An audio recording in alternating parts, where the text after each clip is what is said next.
E vamos para mais um telecast. Desta vez falando sobre um tema muito importante para qualquer player do mercado educacional.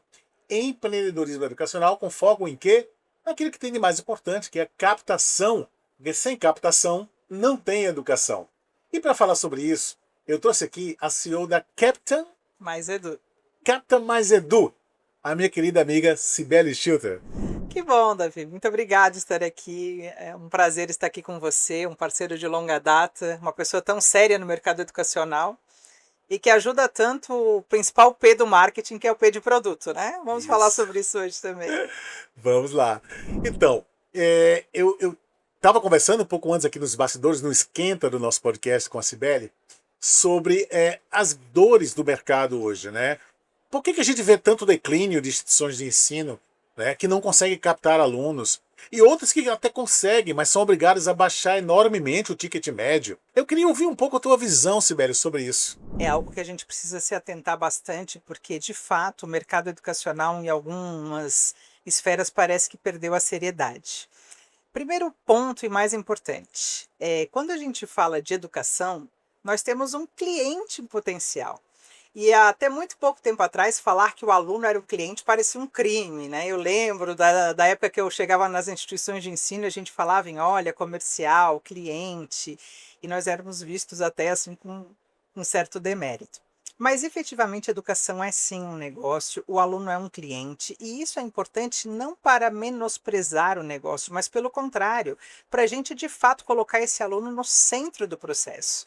O aluno não é aquele que incomoda, aquele que perturba, aquele que gera o problema. O aluno é aquele que precisa ter o assento na cadeira para se manifestar, porque nós precisamos criar um ecossistema para atender esse cliente, para atender esse aluno. E não para atender as nossas metas e as nossas expectativas de crescimento do mercado. Uma coisa não acontece sem a outra. Isso é o primeiro ponto. E o segundo ponto, quando a gente fala de marketing, nós estamos, pode vir inventar quantas teorias forem, né? Tem gente que inventa os 12 P's, os 8 P's, os 9 P's, mas os 4 P's de marketing não vão mudar nunca. É um básico que nós precisamos atentar. O primeiro deles é produto. Não existe marketing que espraie um produto ruim. O marketing só funciona se você tiver um bom produto. Eu digo muito isso nas minhas falas, que se a instituição não tiver um produto que esteja contente, que seja um bom produto, você não deve investir o seu dinheiro em outra coisa. Você deve usar esse investimento para melhorar o produto. E o produto é um conjunto de coisas, né? Não é uma coisa única. Então, produto a gente fala de conteúdo, a gente fala de bases, a gente fala de experiência do aluno, de interação com o seu mentor, com o seu professor, de aprendizado, de o aluno realmente conseguir fazer uma experimentação. Estamos em 2026, não dá mais para esperar 2 anos e meio, 4, 5 anos para ir ao mercado de trabalho, tentar usar aquela teoria. A gente não está mais nesse momento. Então, eu acho que o primeiro passo é realmente a gente olhar para o produto com mais carinho, amor e atenção, lembrando que ele serve a um único propósito: desenvolver uma pessoa humana para que ela consiga resolver os problemas da sociedade, os problemas sociais. Isso nunca vai mudar. Não mudou nem na Era do Fogo, não vai mudar nos próximos tempos. E a nossa atenção precisa lembrar dessas bases. Sibeli, você tocou em dois pontos muito interessantes, tá? Um ponto que você falou que eu confesso que é verdade. Existe muito preconceito hoje no setor educacional de encarar a sua faculdade como um negócio. Mas é um negócio, né? Tanto é que existem grandes grupos educacionais fazendo IPO, né? Fazendo, enfim, listados aí nas bolsas de valores pelo mundo afora e com educação, né? Mas existe sim esse preconceito muito grande de chamar o aluno de cliente, né? De utilizar termos como varejo, né? Termos como marketing viral, né? Isso com o aluno, com a educação. Mas por que isso acontece? De onde vem esse preconceito, Sibeli? Antes de responder, só para tocar num ponto, olhar para o varejo e pegar as boas experiências é um exercício espetacular. Eu tive a oportunidade de ir à China o ano passado e fui numa missão empresarial, visitei 17 empresas na China. Realmente dá para entender muitas coisas do mundo atual, inclusive a guerra, porque, né, os chineses eles estão em outra etapa, em outro momento. Se você quiser conhecer o próximo século, você vai a Xangai, pega um avião, você vai entender o que, que vem depois. Mas esse ponto é super importante porque não só é um negócio, e a gente precisa olhar como um negócio, como tem muitos novos entrantes nesse negócio. Quantas empresas hoje começam os seus negócios, estão agora pedindo credenciamento, a gente consulta lá o EMEC e vê quantas novas empresas de pessoas que não são da educação e que precisam começar do zero a entender esse business, que é um business, eu digo sem nenhuma, né, sem nenhum pudor, porque ele é um business, e como todo negócio, como todo business, ele tem que servir a um propósito, ele tem que girar mais, ele tem que ter todos os seus elementos. Então, eu acho que não se tem que ter pudor. Realmente esse pudor, na minha visão, na minha experiência, ele acontece porque o mercado educacional brasileiro, ele vem de uma experiência de cópia da educação pública, né, que não vai deixar de existir, mas o fato é que a maioria das instituições privadas hoje se espelharam nas instituições públicas para fazer um edital, colocar lá na porta e olha, quem quiser que venha. Vou botar o professor que eu acho que tem que ser, não tem eleição, não tem capacitação, não tem nada. Então, aquele momento histórico lá, que foi antes da nova LDB, que foi antes do governo Fernando Henrique, que foi antes de todas as mudanças de abertura do mercado educacional, talvez ele tenha causado isso, né? Porque a partir do momento que eu me espelho numa instituição pública, então eu não posso ser um negócio. Mas essa realidade já não perdura hoje. Essa realidade, hoje nós estamos falando de uma empresa de educação que precisa ter governança, que precisa ter princípios, que precisa ter metas, que precisa ter processos e que, sobretudo, precisa ter tecnologia. E precisa ter vendedores, que é outra palavra demonizada pela educação, não é, Sibeli? É uma história muito recente, né? É uma história muito recente e assim, de memória, vamos lá, 2015, que a gente começa a ver grandes grupos educacionais, porque até então o que era um grande grupo? Alguém que tinha 20 mil alunos, 30 mil alunos, era um grupo que chegava em Brasília e perdão da brincadeira, mas colocava o pé na porta, não era assim? E isso mudou muito rápido com a entrada de grandes grupos educacionais e pela primeira vez a partir ali de 2005, 2010, começou a se ver uma propaganda na televisão. Não sei se todo mundo lembra aqui, talvez a gente é muito antigo para isso, né? Mas lembra o impacto que era ver um outdoor oferecendo educação. Gente, era demonizado. Mas foram esses grupos que profissionalizaram o comércio de educação que realmente trouxeram essa preocupação com o cliente, com o aluno, não para demonizar, não para mirar só o lucro, mas para ajudar o aluno nessa jornada. Afinal de contas, nós estamos vendendo um produto que hoje pode chegar ao preço de um carro, de um apartamento de excelente valor agregado, para alguém que só vai colocar a mão nisso daqui a um tempo e talvez dê certo, talvez não, né? É uma entrega condicionada ao seu próprio desempenho. Então, é uma decisão difícil. Nós lidamos com o medo do aluno, nós lidamos com a insegurança, nós lidamos com o fato dele achar que não é capaz. E tudo isso faz com que nós tenhamos, e eu vou só não te corrigir, mas fazer uma observação, nós temos que ter mais do que vendedores, mais que eu brinco que são os tiradores de pedido, nós temos que ter assessores de carreira. Pessoas que entendam qual é a realidade desse aluno, qual é essa dúvida, qual é essa dor, qual é o temor de não conseguir e pegue pela mão e auxilie desde o início a tomada de decisão, desde o início da jornada.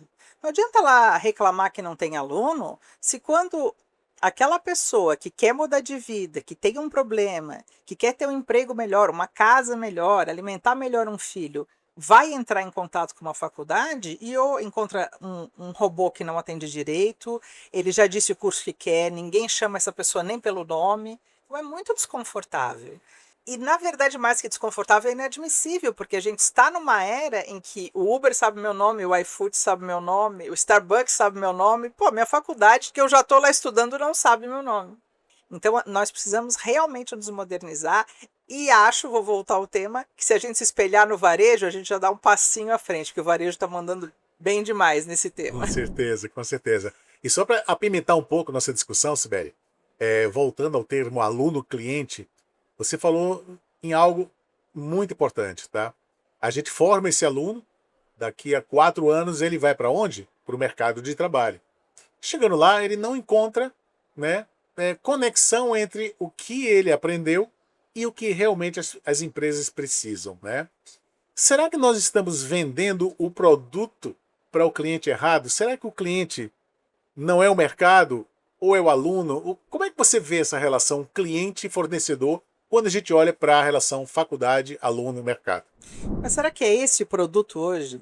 Né? Será que daqui a 4 anos, o que será um curso? Falávamos há pouco, um curso de administração, um curso de direito, um curso de medicina. Vamos lá, tá todo mundo, né, nesse fervo com medicina, mas medicina, pelo último censo, é o quarto curso com maior número de alunos do Brasil em 2024. Possivelmente em 2026 deve ser o segundo. Como é a realidade de um mercado onde você tem um número de médicos muito maior do que talvez a demanda atual que estão acostumados? Então, será que ainda dá para a gente formar o aluno para daqui a 4 anos? Será que eu ainda posso formar um administrador para daqui a 4 anos? Será que, sabe, as instituições viram as costas, na maioria do tempo, para o mercado de trabalho? E eu não estou falando só do emprego, eu estou falando do empreendedorismo também. Eu estou falando do empreendedorismo de o aluno poder fazer o seu próprio negócio, né? Não se diz há quantos anos que nós estamos formando jovens para profissões que ainda não existem. Está aí a inteligência artificial nos mostrando a cada mês que tudo pode mudar o tempo todo, né? Já dizia Lulu Santos. Tudo muda o tempo todo no mundo. É Então, verdade. como é que hoje alguém pode vender um produto para resolver um problema da sociedade daqui a 4 anos, se eu não sei qual vai ser o problema da sociedade no ano que vem? Então, na minha visão, quanto mais tardar a aproximação da universidade, da faculdade, das pessoas que estão cuidando da educação com o mercado, mais essa relação vai ficar distante. E é por isso que nós estamos perdendo a perenidade. Por isso que nós estamos perdendo o contato com o nosso público-alvo. Por isso que vem lá um influenciador, um youtuber que tem ensino superior, dizer que o diploma não vale nada e nós ficamos, ó, quieto. Você já viu um mercado desse? Que alguém vem falar mal do seu negócio, você fica quieto? Né? No meu mundo, quem cala consente. Então a gente não pode aceitar uma coisa dessa. Até porque quem está falando isso tem diploma. É. Né? Quem está falando isso tem diploma. Me diga um que não tem diploma que está lá. A gente sabe muito bem que são as exceções. Então, assim, sabe, é uma mudança de mundo muito rápida e, infelizmente, na minha visão, as instituições estão perdendo esse espaço, não por não entenderem o mundo, mas por se negarem a admitir uma realidade que já é presente, não é futuro, já é hoje. Hoje os negócios já mudam. Hoje a forma de fazer já muda. Hoje você já tem um robô que vai identificar todas as sentenças que um juiz emitiu na vida, todas as contestações que um advogado emitiu na vida e vai dar a melhor petição para você. Então, você formar um advogado no primeiro ano, um operador do direito no primeiro ano que seja resistente a, por exemplo, inteligência artificial, você já está começando errado. Porque não é uma questão de gostar ou não gostar. Eu vou até contar um case aqui, correndo o risco de falar muito mais do que devo aqui. Imagina. Mas recentemente eu estava com uma professora, muito recentemente, com uma professora de história, e conversávamos, né, com uma outra psicóloga, das experiências, das inovações, etc. Ela disse, olha, isso aí é tudo muito bonito, mas no meu mundo isso não existe. Né? Eu trabalho com museu, com história, isso não muda, é interpretação de texto, e não vou trabalhar com inteligência artificial. Aí eu disse, olha, mas a inovação começou na Era do Fogo. Uhum. Imagina se você vivesse na era do fogo e dizia: "Não, tudo bem, isso aí é muito legal, mas eu não vou adotar o fogo, eu vou continuar aqui comer meu alimento frio". Entende? Então nós estamos Boa. falando de inovação, de tecnologia, é um momento do mundo que está muito acelerado, mas não é opcional não olhar para isso. É uma continuidade da nossa convivência em sociedade. Muito boa observação, Sibeli. E digo mais, tá? Eu acho que se tem um profissional hoje que deveria estar preocupado com esse tema é o professor. Tá? Porque é o professor que forma todos nós, que forma os profissionais. Está formando, formou e sempre formará. Só que esse professor, ele precisa entender que o jeito de formar esse aluno mudou. Porque o conhecimento nunca foi tão universalizado como é hoje, não é verdade? Então, como é que você enxerga, Sibeli, esse novo professor dentro de um cenário onde o aluno consegue ter a melhor aula do mundo a qualquer momento que ele queira, tá? O que sobra para o professor? Eu acho que sobra exatamente o papel principal ainda, só que ele não entendeu. O que acontecia, né, tem aquele filme, que é O Nome da O Nome da Rosa, O Rosa. Nome da Rosa, Isso. lembra? Que contava lá que todo o conhecimento estava nos livros da igreja que eram envenenados. Aham. Então, quem teve conhecimento sempre teve poder. Essa foi a história. E hoje continua sendo. Quem tem conhecimento tem poder. Mas como é que você lida com isso no mundo onde todo o conhecimento está disponível simultaneamente? Nunca, talvez na história, o papel do professor, o papel do mentor, o papel do tutor tenha sido tão importante. Porque nós precisamos o quê? Um tutor. Nós precisamos de alguém para levar esse indivíduo pela mão e mostrar como ele pode se desenvolver. Ninguém vai conseguir consumir tudo. Não é como o livro envenenado, que se eu pegasse um, eu tinha o conhecimento e estava ok, eu resolvi aquele livro. Passei por ele sem morrer. Não. Hoje você tem todo o conhecimento disponível. O que você faz com isso? Como é que as coisas se conectam? Então, eu acho que, na verdade, o papel do professor talvez nunca tenha sido tão importante, mas ele está no papel errado. O professor precisa ajudar o aluno a identificar qual é a conexão de conhecimentos que pode ajudá-lo a resolver um problema social. E isso o jovem não sabe fazer. Ele tem todo o conhecimento do mundo, mas se ele precisar ir lá e chegar numa rua e caiu a internet, ele não consegue, com as ferramentas que ele tem, resolver essa situação. E problemas vão existir sempre. E o conhecimento serve para resolver esses problemas. Agora, transformar esse conhecimento em algo palpável, em algo plausível, em algo aplicável, esse hoje é o papel do professor. Infelizmente, como é que ele se coloca? Como alguém que detém o conhecimento. E isso realmente está muito fora de moda, né? É impossível hoje um professor, diante de um aluno de 16 anos com o celular na mão, saber mais do que ele. Não tem como. Fora que eles têm uma característica, você fala muito da geração alfa também, né? Eu tenho 2 filhos, um da Alfa e um da Z, eles são mais esponjas. Né? Um professor aí que já tenha mais de 25, 30 anos não tem a capacidade de um jovem de 16, de 18 de absorver tanta coisa. Então é preciso também um reposicionamento no papel desse professor, né? Para instigá-lo, não para ir lá e tirar o celular e brigar, não, mas para ensinar como com toda essa tecnologia e com todo esse conhecimento eu resolvo um problema cotidiano da vida atual. Acho que esse vai ser o grande reposicionamento docente que já está sendo instado aí a agir. É verdade, né? E palavras assim que já viraram jargões, né? Como aprender a aprender, aluno como protagonista do seu processo de aprendizagem, né? Metodologias ativas, que já se fala há décadas e décadas e décadas, infelizmente ainda não são aplicadas, né? Na maioria das escolas. E infelizmente o professor, ele ainda está nesse papel, né? Nesse papel que não se conecta com a realidade, né, de um novo mundo, um mundo que vem aí, né? E por falar em vem aí, deixa eu aproveitar aqui para fazer um merchan. Inclusive, acabei de dedicar um exemplar para minha querida amiga Cibele. É um livro que eu acabei de escrever, estou lançando aqui no CIAED, chamado Aí Vem a Nova Educação. E, professor, eu super recomendo, tá? Eu sei que é propaganda, né? Mas eu super recomendo uma leitura desse livro.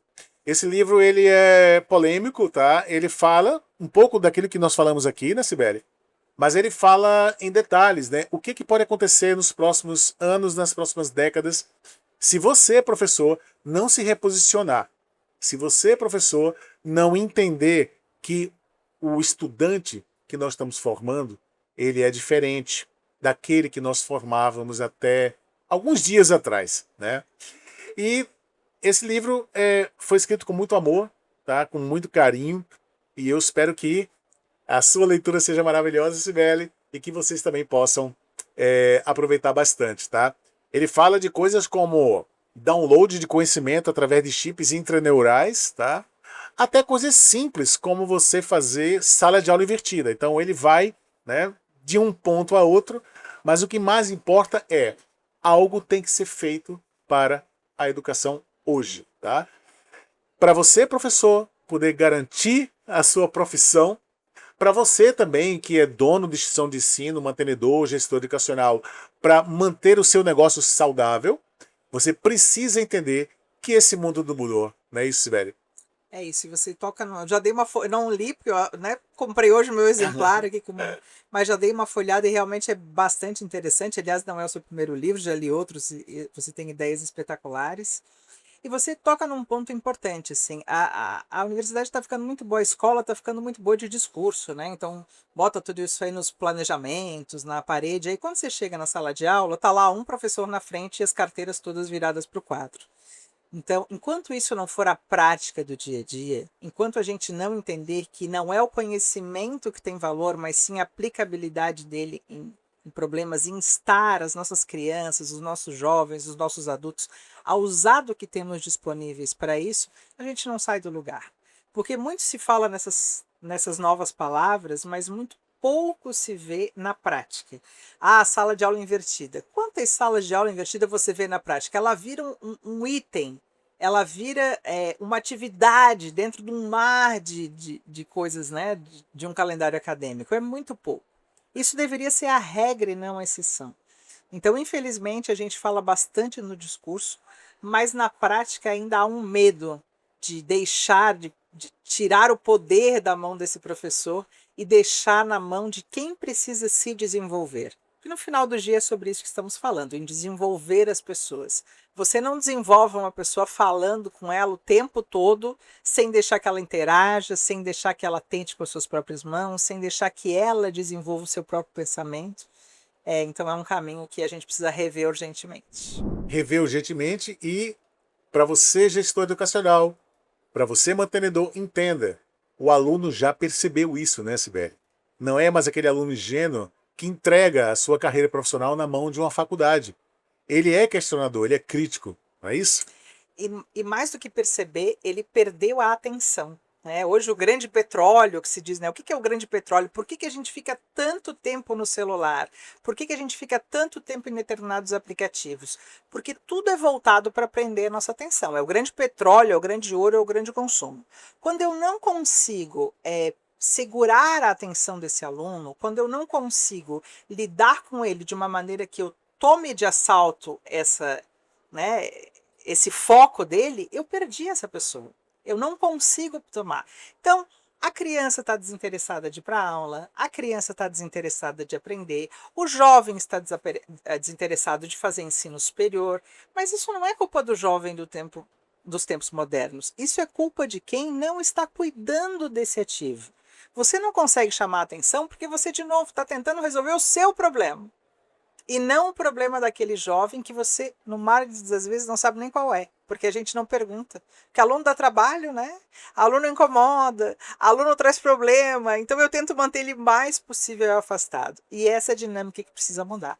A gente precisa ser ativo o suficiente para capturar a atenção desse aluno e colocar ele de verdade no centro do processo. E você pode observar, e os professores que estão nos ouvindo vão saber, quando se faz uma atividade que o aluno é protagonista, ele fica atento, ele se desenvolve. E é esse caminho que nós temos que buscar.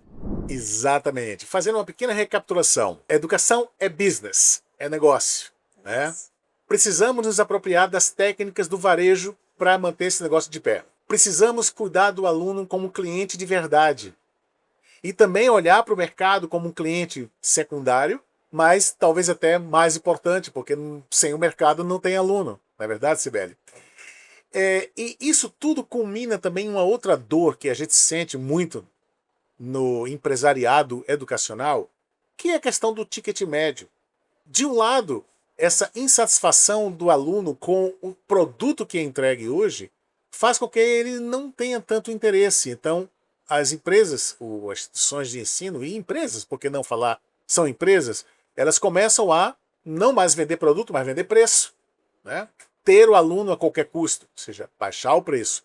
Só que, paradoxalmente, a gente olha para alguns cases, eu não vou aqui citar nomes, né? Não tenho procuração para isso, mas alguns cases de sucesso de instituições de ensino que estão vendendo cursos como administração, análise de sistemas, com um ticket médio 10 vezes maior. Como é que você explica esse fenômeno? Eu acho que nós temos dois cenários aí, né? O primeiro é que, evidentemente, como em qualquer mercado, existe o nicho premium, né? Luxo, e existe o nicho conveniência. Então você pode comprar uma camiseta branca da Renner ou da Chanel. As duas são camisetas brancas, mas certamente uma vai atrair pela marca e a outra vai atrair pela facilidade de compra. A educação não é diferente. Então você vai ter o curso de administração de 10, 12, ou de medicina, ou de, né? Porque hoje já temos cursos de medicina de 15 e de 5, de 4, eu já vi de 2.500, Opa! né? Então você vai ter o curso conveniência, aquele que vai entregar facilidade, que vai ser para um público classe C e D, mais barato, e tá tudo bem sobre isso. Isso chama-se mercado. E você vai ter o curso de alto poder agregado, com muitas coisas embutidas para um público que pode pagar e que vai ter uma percepção de qualidade. E tá tudo bem. Isso é uma coisa.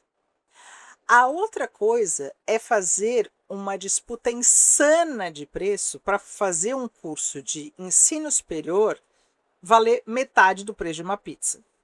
Aí realmente eu gosto muito de trazer o exemplo da Coca e Pepsi, né, que são concorrentes históricos, aí por isso que eu digo que eu gosto de olhar para o varejo. E quando é que você viu Coca e Pepsi brigarem por preço? E são produtos de 2, 10 reais, enfim.